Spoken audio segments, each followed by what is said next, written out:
আসসালামু আলাইকুম। তারপর এখন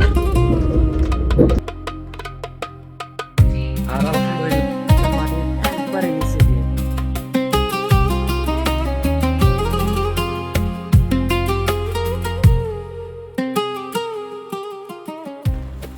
আসসালামু আলাইকুম, আমি আখতারুজ্জামান, আপনাদের ভাই।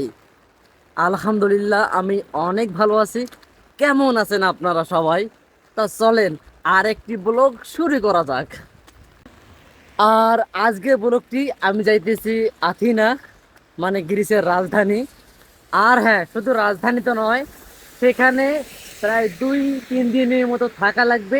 আরো অনেকগুলো জায়গা ঘুরবো, সাথেই থাকুন। ভিডিওটা অনেক ইন্টারেস্টিং ভাবে চলতেছে।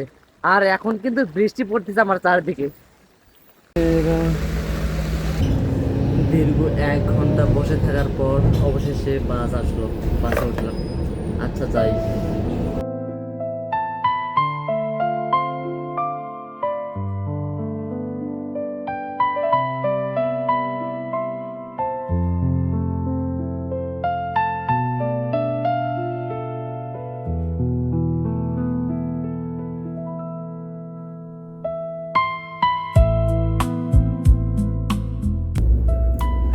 আলহামদুলিল্লাহ আমি অনেক ঝামেলার পর এখন ট্রেনে।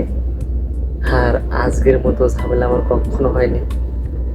আমি 9টার সময় বাসে ওঠার কথা ছিল, কিন্তু বাসটা মিস্টেক করে ফেলি।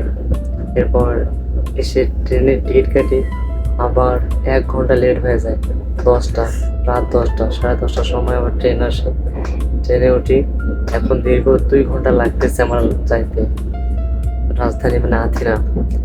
এরকম ঝামেলায় আমি কখনো পড়িনি, জানি না এখন কি হবে, আরো যে কত সময় লাগতে পারে। তবে লোক সময় দেখতেছি আর মাত্র 20 মিনিট লাগবে। আল্লাহ বাসায় রাখলে ব্লগটা আপলোড হলেই দেখতে পারবেন যে আমি বেঁচে আছি।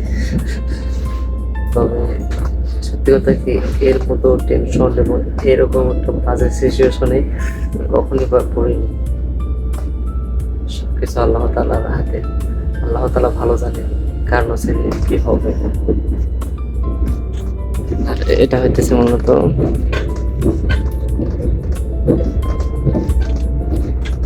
আর হ্যাঁ, এই মানুষটা আমাকে অনেক সাহায্য করেছে। মানুষের সাথে অনেকক্ষণ ধরে কথা বলছি। আলহামদুলিল্লাহ আমার পেছনে কাল্লাগুলি, আর একটু নাস্তা করে বের হয়ে পড়লাম, কারণ আমাকে অনেক দূর যেতে হবে। চলেন আপনাদের সাথে নিয়ে আমি রওনা দিই।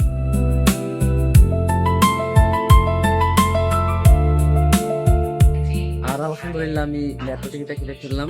এই কারণে মূলত এই জায়গায় একজন ভাই আমাকে সাহায্য করছে। আর এই জায়গায় মূলত আমি এখন অপেক্ষা করতেছি, আর এক ভাই আসবো। ভাই আসলে আমি রওনা দেবো ইনশাল্লাহ। ভাইয়ের সাথে যাইতে। আলহামদুলিল্লাহ অবশেষে আমি আমার গন্তব্যস্থলের অনেকটাই কাছে চলে আসছি।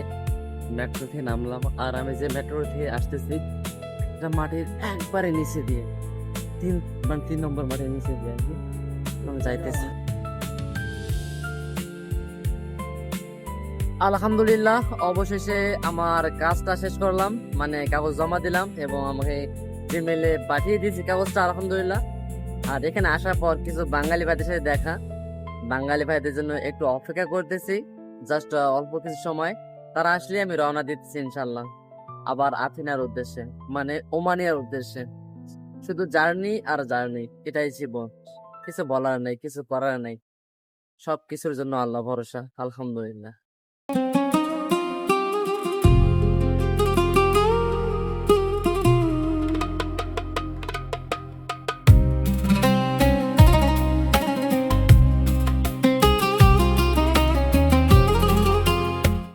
আমাদের সফর, আমাদের জার্নি শেষ, এখন চলে আসলাম